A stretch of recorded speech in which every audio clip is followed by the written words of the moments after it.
आज का इस वीडियो का विषय है सम्राट चंद्रगुप्त मौर्य, जो मगध और मौर्य साम्राज्य में एक महत्वपूर्ण व्यक्ति थे। इन्होंने मौर्य साम्राज्य की स्थापना की, मौर्य साम्राज्य के संस्थापक थे और अपने साहस, शौर्य और प्रतिभा के बल पर एक बहुत बड़े साम्राज्य की रचना इन्होंने की। चंद्रगुप्त मौर्य के बारे में जानना और मगध के बारे में जानना न सिर्फ बीए प्रथम वर्ष के विद्यार्थियों के लिए बल्कि विभिन्न प्रतियोगी परीक्षाओं के लिए भी एक महत्वपूर्ण टॉपिक है। चंद्रगुप्त मौर्य, जैसा कि बताया जा चुका है, मौर्य साम्राज्य के संस्थापक थे और इतिहास के उन महान योद्धाओं में से एक थे जिन्होंने इतिहास को गौरवमयी बनाने में अपना महत्वपूर्ण योगदान दिया है।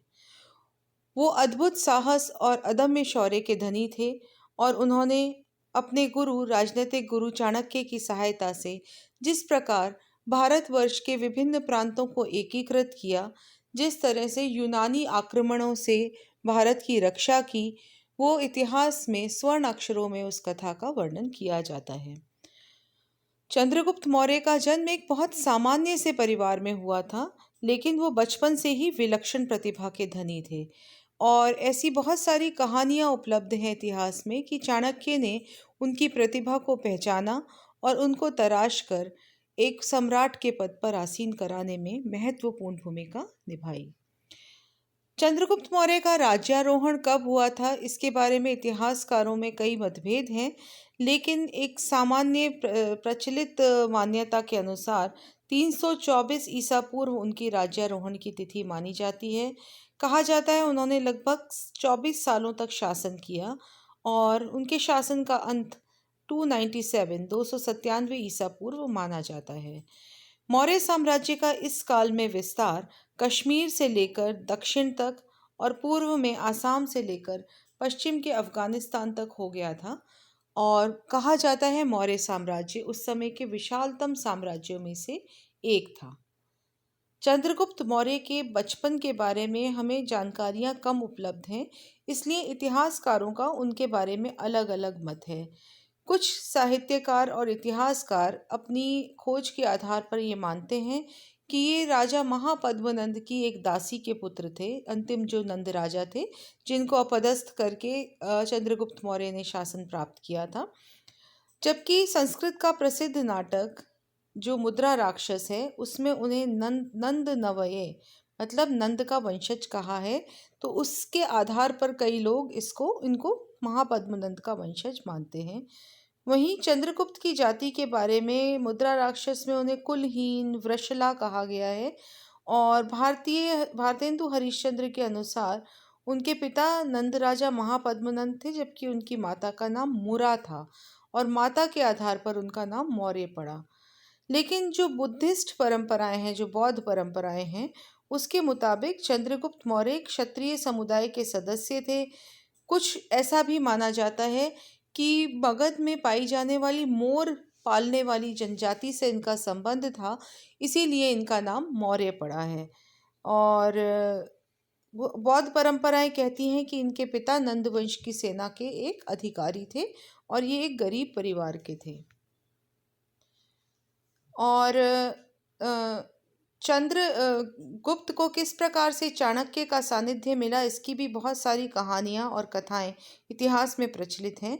कहा जाता है कि जब चाणक्य का अपमान महापद्मनंद के राजदरबार में हुआ था, तो उन्होंने प्रतिज्ञा की थी कि वो अपनी शिखा तब तक नहीं बांधेंगे जब तक वो नंद राजाओं का समूल विनाश नहीं कर देंगे, और उसके लिए उनको एक उपयुक्त व्यक्ति की तलाश थी और वो उसकी तलाश में घूम रहे थे जगह जगह। वहाँ उन्होंने एक दिन एक राजा का खेल होते हुए कुछ बच्चों को देखा, जिसमें एक व्यक्ति जो था वो राजा का रोल प्ले कर रहा था और वो जिस तरह से शासन कर रहा था, जिस तरह से समस्याओं का समाधान कर रहा था और उसके नेतृत्व कौशल, उसकी राजनीतिक समझ और उसके गुणों को देखकर उन्हें वो बहुत उपयुक्त व्यक्ति लगा। ये व्यक्ति और कोई नहीं थे, बचपन के चंद्रगुप्त मौर्य ही थे। चाणक्य ने उनके माता पिता से उनको अपने साथ ले जाने की आज्ञा प्राप्त कर ली। चाणक्य इस समय जो भारत का प्रसिद्ध विश्वविद्यालय तक्षशिला था, उसमें बहुत महत्वपूर्ण पद पर आसीन थे और उन्होंने वहाँ तक्षशिला में उसको पढ़ाने और उसकी चंद्रगुप्त मौर्य की शिक्षा दीक्षा और राजनीतिक रूप से उनकी को संवारने का दायित्व उठा लिया। और चंद्रगुप्त मौर्य को उन्होंने एक ऐसे व्यक्ति के रूप में पूरी तरह से ग्रूम किया, इस तरह से उनकी शिक्षा दीक्षा का प्रबंध किया कि वो पूरे भारत के नेता बन पाए। उन्होंने कई स्तरों पर चंद्रगुप्त को प्रशिक्षित किया, न सिर्फ राजनीतिक क्षेत्र में, अकादमिक क्षेत्र में, बल्कि उनको युद्ध के कौशल से भी परिचित चाणक्य ने करवाया। चाणक्य और पोरस की सहायता से चंद्रगुप्त मौर्य ने कई कूटनीतिक चालों के बाद मगध के सिंहासन को प्राप्त कर लिया। अब उनका उद्देश्य जो यूनानी यानी सिकंदर के नेतृत्व में जो आक्रमण भारत में हुए थे, जिनके कारण भारत का जो पश्चिमी भाग था और उत्तर पश्चिमी भाग था, उसके कई इलाकों पर यूनानी आक्रमणकारियों का अधिकार था, उनसे भारत को मुक्त कराना था। और चंद्रगुप्त ने चाणक्य और पोरस की सहायता से कार्य करा। अब उसके पश्चात चंद्रगुप्त ने नंद वंशीय शासक धननंद को भी पराजित कर लिया और 25 वर्ष की अल्पायु में ही उन्होंने मगध के सिंहासन की बागडोर संभाल ली। चंद्रगुप्त का नाम प्राचीनतम अभिलेख साक्ष्य रुद्रदमन के जूनागढ़ अभिलेख में भी मिलता है, जिसमें उन्होंने किस तरह से कार्य किए इसका एक संक्षिप्त विवरण प्राप्त होता है।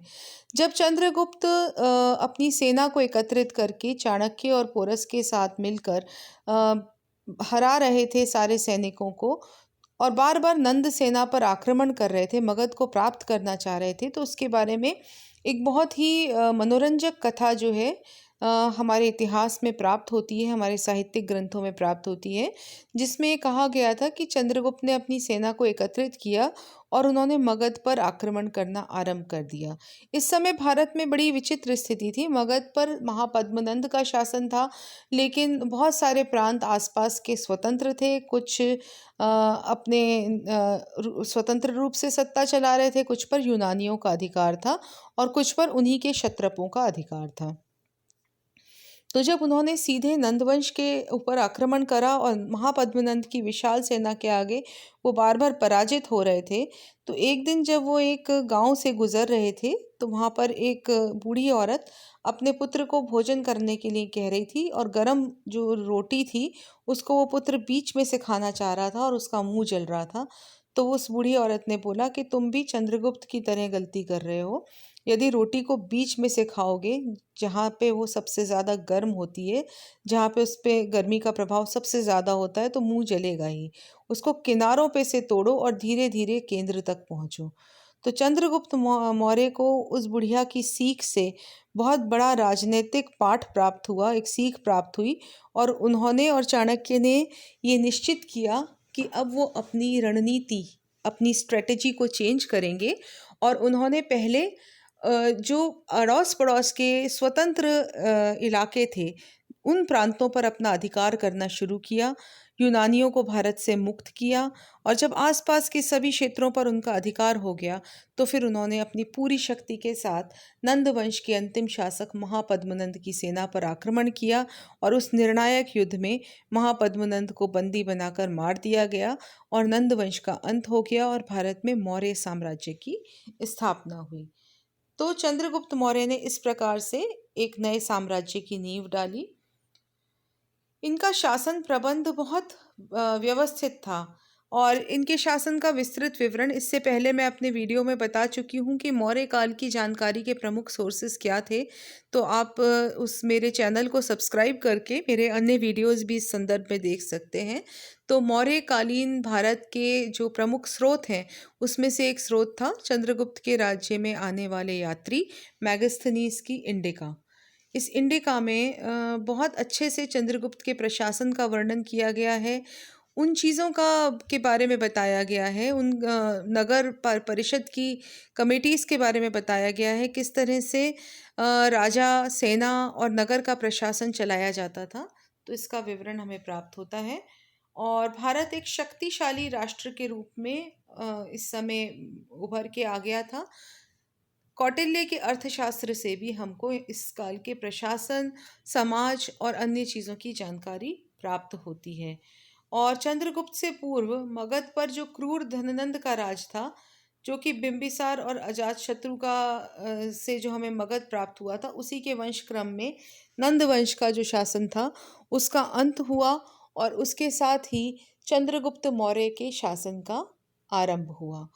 चंद्रगुप्त मौर्य के बारे में अन्य जानकारियाँ, किस तरह से उसने अपना प्रशासन चलाया, किस तरह से अन्य राष्ट्रों के साथ उनके संबंध स्थापित हुए और चंद्रगुप्त मौर्य का अंतिम समय किस प्रकार से बीता, इसकी जानकारी हम इसी क्रम में आने वाले नेक्स्ट वीडियोस में आपको देते रहेंगे। तब तक चैनल को सब्सक्राइब करिए अधिक से अधिक संख्या में, ताकि आप इस पर पाए जाने वाले अन्य वीडियोस जो आपके पाठ्यक्रम से संबंधित हैं उनका अधिक से अधिक लाभ उठा सकें। इस वीडियो को शेयर करिए, देखिए और लाइक और कमेंट बॉक्स में कमेंट भी करिए। धन्यवाद।